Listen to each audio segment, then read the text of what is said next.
आज हम बात करेंगे 1831-32 के कोल विद्रोह की। ये एक ऐसी घटना है जिसने आप कह सकते हैं झारखंड के इतिहास पर एक बहुत ही गहरी छाप छोड़ी है। तो ये विद्रोह इतना मायने क्यों रखता है? वजह सीधी है। ये झारखंड का पहला फर्स्ट संगठित और बड़े पैमाने पर फैला हुआ जनजातीय विद्रोह था। इसने आप कह सकते हैं आगे होने वाले सभी आंदोलनों के लिए एक तरह से रास्ता तैयार कर दिया।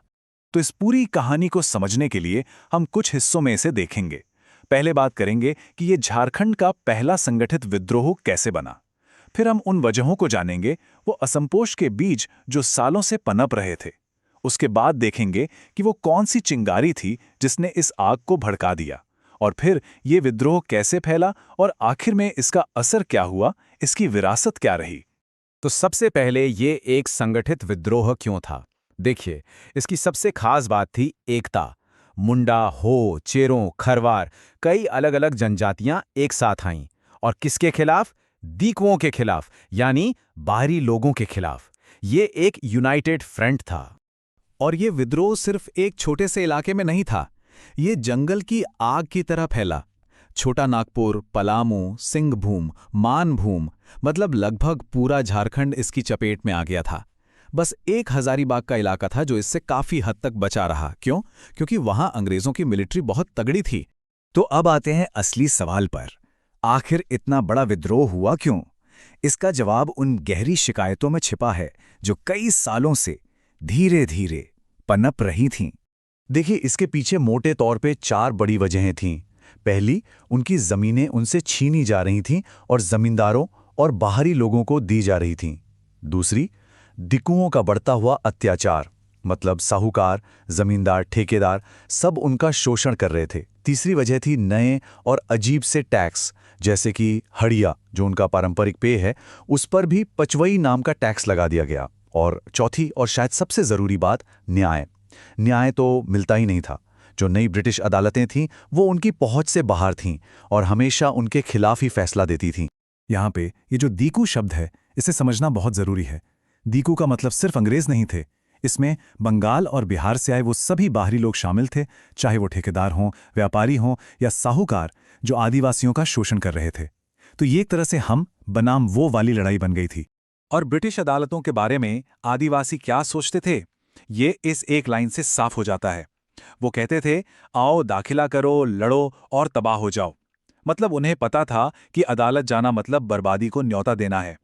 न्याय की कोई उम्मीद नहीं बची थी। तो देखिए, सालों का गुस्सा इकट्ठा हो चुका था। माहौल बिल्कुल तैयार था। बस एक चिंगारी की जरूरत थी। और वो चिंगारी आई कुछ ऐसी पर्सनल घटनाओं से जिसने इस दबे हुए गुस्से को आग की लपटों में बदल दिया। पहली घटना हुई सोनपुर में। सिंगराय मान की, जो 12 गांव के प्रमुख थे, उनकी जमीनें सिखों ने छीन ली। पर बात यहीं खत्म नहीं हुई। हद तो तब हो गई जब उनकी 2 बहनों को अगवा कर लिया गया और उनके साथ बदसलूकी की गई। और फिर ऐसी ही एक और घटना हुई बंदगांव में। जफर अली नाम के एक मुस्लिम ठेकेदार ने सुरगा मुंडा की पत्नी को अगवा कर लिया और उनके साथ भी बुरा सलूक किया। बस इन घटनाओं के बाद जो गुस्सा सालों से दबा हुआ था, वो एक भयानक विस्फोट में बदल गया। विद्रोह की औपचारिक शुरुआत हुई तमाड़ के लंका गांव में हुई एक बैठक से। यहीं पर सिंगराय और सुरगा, जिनके साथ ये अत्याचार हुआ था, उन्होंने बाकी आदिवासियों को इकट्ठा किया और अपनी आपबीती सुनाई। और फिर विद्रोह का संदेश फैलाने का तरीका भी बहुत अनोखा था। गांव-गांव में एक तीर घुमाया गया। ये तीर एक प्रतीक था, एक संदेश था कि अब दीगुओं के खिलाफ हथियार उठाने का वक्त आ गया है। तो इस संघर्ष में दोनों तरफ से कई बड़े चेहरे थे। आदिवासियों की तरफ से छोटा नागपुर में बुधू भगत और सिंगराय मानकी जैसे नेता थे, तो वहीं अंग्रेजों की तरफ से कैप्टन विल्किंसन और कैप्टन इम्पे जैसे अफसर थे, जिनका काम इस विद्रोह को किसी भी कीमत पर कुचलना था। और अंग्रेजों ने इस विद्रोह को कितनी बेरहमी से दबाया, इसका एक उदाहरण है बुधू भगत। वो सिलाबाई के एक बड़े नेता थे। कैप्टन इम्पे के खिलाफ एक जबरदस्त लड़ाई में वो अपने भाई, बेटे और 150 से ज्यादा साथियों के साथ मारे गए। ये सिर्फ कोई छोटा मोटा विद्रोह नहीं था, एक पूरा का पूरा युद्ध था। और सच तो यह है कि ये लड़ाई बिल्कुल भी बराबरी की नहीं थी।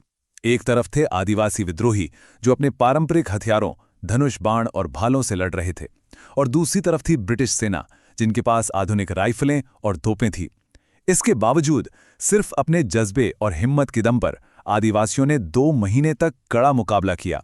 विद्रोह को तो बेरहमी से कुचल दिया गया, इसमें कोई शक नहीं, लेकिन इसकी एक ऐसी विरासत थी जिसने ब्रिटिश प्रशासन को बड़े बदलाव करने पर मजबूर कर दिया।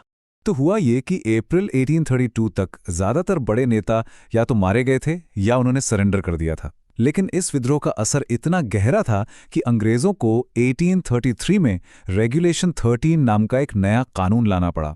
इस कानून के तहत एक नई एजेंसी बनाई गई, साउथ वेस्ट फ्रंटियर एजेंसी। इसका मतलब ये था कि अब इस इलाके को बंगाल के आम कानूनों से हटा दिया गया।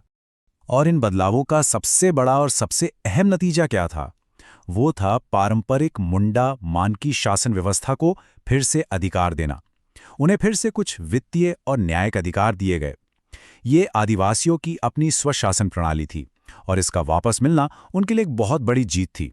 तो आखिर में सवाल ये उठता है कि हाँ, कोल विद्रोह को बेरहमी से कुचल दिया गया था, लेकिन क्या इसने आने वाली पूरी सदी के लिए आदिवासी प्रतिरोध के बीज नहीं बो दिए थे? शायद ये एक अंत नहीं था, बल्कि एक लंबी लड़ाई की शुरुआत थी।